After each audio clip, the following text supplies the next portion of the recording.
At Manhattan University, a graduate degree is not out of reach. You'll gain real-world skills, credentials employers value, and connections to New York City's top companies. Choose from their new Master of Science degrees in Healthcare Informatics, Digital Marketing and Analytics, Business Analytics, or Financial Analytics, all built around hands-on learning and industry partnerships. Graduate ready to lead, not just work. Take the next step at manhattan.edu/graduate. Manhattan University. Lead the future. Listen, all you New Yorkers. Taxi! Okay, we're looking around. This is the 77 WABC minicast. General Holt is on the line. General Blaine Holt, new call sign, the Wizard, or maybe we'll call him the Oracle, or, oh man, General Blaine Holt, U.S. Air Force retired. I spoke to him last Wednesday, and he said, the bombs will start falling soon after the stock market closes on Friday. And that night, I'm like, they haven't started falling yet. They fell, all right. They fell. It started right when he said it would start. Amazing work, General Blaine Holt. How did you know? I appreciate that. Blind squirrel finds nut, film at 11. But I also know what the luminescence of the moon looks like the night vision goggle wearers, and you really want that to be dialed in. So those two factors kind of got us to where we are, and the politics, of course. By the way, talk about that night vision goggle stuff, because I use night vision goggles myself. And the curious thing about night vision goggles, you don't necessarily want to use it when it's full moon, and you don't want to use it when it's no moon. At least the night vision goggles that I used in the 90s. They didn't work well if there was too much moon, and they didn't work that well if there was zero moon. What moon did we have the other night? Still the case. We were up closer to 78%, I think, is what it ended up being. But 62 to 80% is really kind of the sweet spot for using NOGs.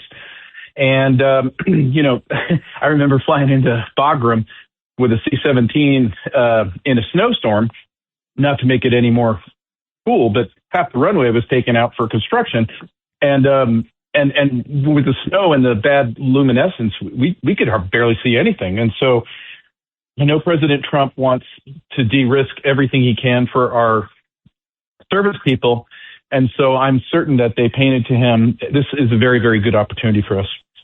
Well, that makes a lot of sense. By the way, personally, I hated flying with NVGs. I thought it was harder to fly. I'd rather fly in the pitch black than wear those things. It messed with my depth perception. It just was totally weird. I couldn't stand them, except if I was flying low level. I kind of liked them, but landing, oh my God. So, all right, how is this operation going so far? So far from what I can tell, we're off to a really strong start. We're not out of the woods. This thing could break left or right, but while we lament the loss of our 6 servicemen and women so far, servicemen, those losses are far, far lower than I would have thought after the first 48 hours of conflict with Iran. But we did exactly what a proper air campaign should do. This is to President Trump's credit. He handed it over to the experts. He just gave them the goals and the objectives, and they're meeting them in spades because command and control nodes, intel on the ground to tell us where the bad guys are, taking out launchers, intercepting missiles. It's not a perfect science, but as good as it could go right now, we're far better off than where I thought we'd be at this point. All right. Well, sounds good. Hey, by the way, when we're looking at these videos that CENTCOM is putting out, like they'll show a vehicle like an old plane on a runway, or let's say the Palace. Everybody has seen that video by now where the Palace gets blown up, and we're watching it. Are we watching it from a drone? Are we watching it from a military aircraft that dropped that bomb? What are we watching? Typically, you're going to be watching that from a drone, from a MQ-9 or an MQ-1 Predator or a Reaper. But sometimes we'll even have imagery come in from space.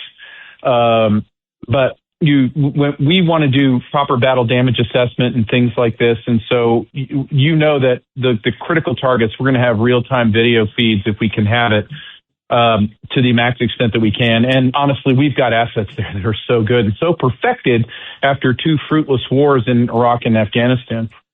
Now listen to this. I don't believe it. I think it's fake news, amplified by the American media, but it's coming straight from Iranian state television. GK cut 8, please.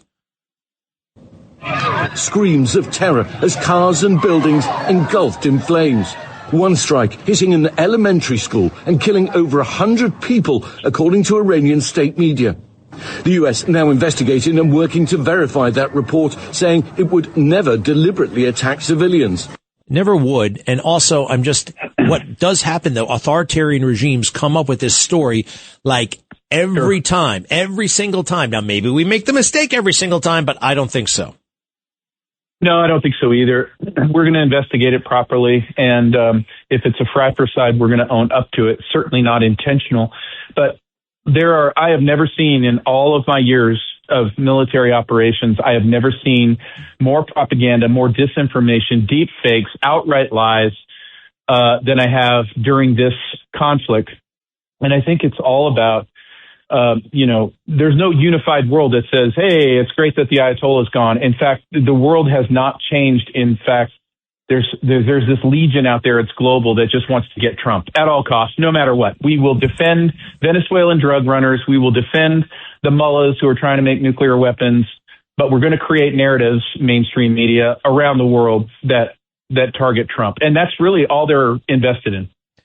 Wow, that's amazing. Hey, this was a really cool moment.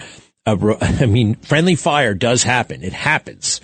It happens in every war. We minimize it, but 3 airplanes were shot down by the Kuwaitis, who are our allies, and it was a mistake. But listen to how it turns out. Cut 13, if you don't mind. Cut 13. You need something to help you? No problem. You're safe. You're safe. You're safe. Everything good? No problem. Thank you for helping us. Everything perfect? It's a woman pilot. She's got a big smile on her face. She has her parachute hanging off her back. She just ejected and she's happy and she's probably flying a mission right now. I have never in my life seen anything like that. So immediate. I think she said something like, well, these things happen. That's keeping her cool. Listen, it's a tragic thing where you have, maybe it's a training issue, maybe it's something else, where our 3 airplanes got knocked out in a vulnerable phase of flight on takeoff and departure. But the ejection life support systems all worked out. The Kuwaitis on the ground trying to help us out. And thank goodness they're all alive. I think President Trump's probably going to send the government of Kuwait a bill for 3 F-15Es. But this too will go on. I'm just glad it ended in a peaceful way. At the end of the day, the jets are rentals. But you can't replace those crew members, and we got them back. Yeah, and these things do happen. It doesn't mean the war is off to a terrible start. These things happen. They do, and it's part of warfare. Do me a favor. Hillary Clinton in 2008. Cut 11, please. Cut 11. If Iran were to launch a nuclear attack on Israel, what would our response be? And I want the Iranians to know that if I'm the president, we will attack Iran. Whatever stage of development they might be in their nuclear weapons program, in the next 10 years, during which they might foolishly consider launching an attack on Israel, we would be able to totally obliterate them. Well, it's very interesting to see her say that in 2008. I have seen hundreds of headlines since that say Iran is on the verge of a nuclear weapon. There was a time where some action like this would command bipartisan support, correct? Right. But if she believed those words that she said, then why didn't she just resign as Secretary of State out of protest that Barack Obama did nothing to facilitate the end of their nuclear weapons program, the fake JCPOA agreement?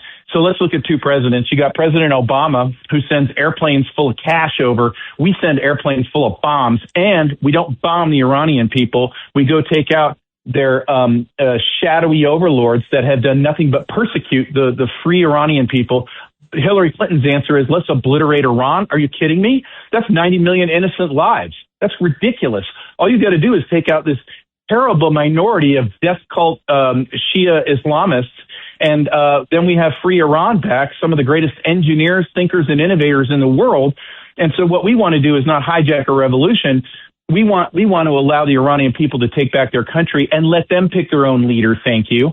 And then let's welcome them into the world community. And this gets to the big prize that President Trump wants, which is the Abraham Accords, demilitarized foreign policy. Let's bring our troops home. Let's all get back to business and trade with each other, and we'll make the world a better place.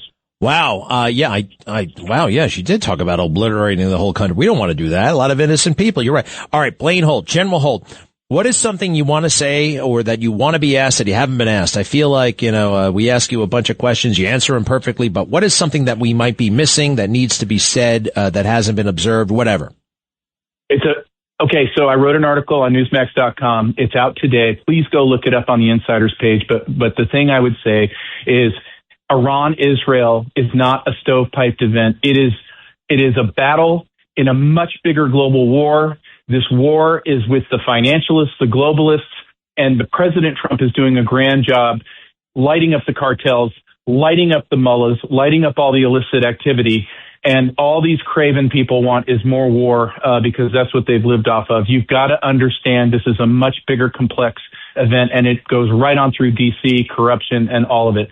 But this is just one element of a much greater thing. And all these pieces, they're all interlocked. They all relate to each other. Oh, man. And President Trump is fully aware of this broader campaign, this broader... Crystal clear. When he lit up the cartels, I knew that he knew, because that's the vascular system to all of it. Absolutely all of it. This is beautiful. The strategy's working wonderfully. All right. And one other thing, does he need to tell us about all that stuff? I mean, I'm going to go to your article, but I would like to be, should we all be let in on the secret here? I would love it if he would do that. Sitting at the Resolute desk would be great, but at the same time, he'd be tipping his hat to a lot of folks who are running for it right now. Just look at the lawyering up of President Obama, the lawyering up of the Clintons. You're going to see a lot more of that in the days ahead because there's a lot of people with a lot of dirt on their hands who would really love to see this stuff go away. Do me a favor. Just give me a little bit of a lead on what. Look, I have my suspicions about Obama, but what is he specifically worried about right now? He was the one who engineered that nuclear deal. Yeah, well, he's got a lot of problems because he actually put the mullahs in business. He actually gave them a lot of money that would invariably go to killing our people. She's got Benghazi all over her. So does he. And there's been just a lot of illicit activity to indicate everything leading up to Russiagate, where he ran a shadow government on his own, which is antithetical to the Constitution and illegal. So, look, they're part of this globalist kill chain, this financialist kill chain. They're all part of that. And what the president's doing is putting a fire blanket around attempts to create a World War III situation, and then all this accountability can go away. Well, it's not going away. Everything from COVID, Benghazi, Crimea, all of it. It's coming. It's coming, kids. And what I'm going to tell you is, if you see a war, don't you think for 5 seconds that is a little war all by itself. Pakistan, Afghanistan, Cambodia, Thailand, Venezuela, it's all related. President Trump does know that. Wow. All right. And we'll know it, too, right after I read your article. Thank you very much. General Blaine Holt. You're amazing, sir. Thank you. You told us exactly when this thing would start, and you were right. It's really, really cool. Thank you, sir. Great to be with you. Thanks. All right. To be continued. Hey, experts say this flu season is the worst we've seen in years. Either way, you know how this goes. Every year, someone in my family gets sick. Then everyone gets sick. And suddenly you're fighting to see a doctor. We're stuck waiting in a crowded urgent care. Not this year. I am ready. I ordered a medical emergency kit, and it's been a lifesaver. My kit is stocked with essential prescription medication, antibiotics like a generic Z-Pack to help you recover faster, amoxicillin for pneumonia, strep throat, and ear infections, plus prescriptions for nausea, UTIs, and they've got ivermectin in there. It's simple. Match your symptoms in the guidebook or call the telemedicine doctor standing by.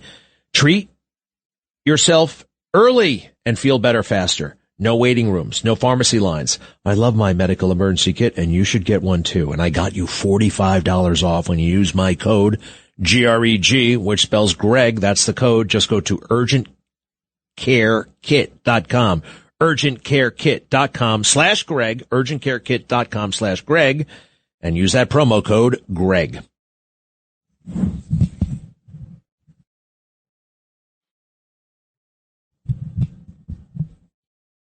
At Manhattan University, a graduate degree is not out of reach. You'll gain real-world skills, credentials employers value, and connections to New York City's top companies. Choose from their new Master of Science degrees in healthcare informatics, digital marketing and analytics, business analytics, or financial analytics, all built around hands-on learning and industry partnerships. Graduate ready to lead, not just work. Take the next step at manhattan.edu/graduate. Manhattan University. Lead the future.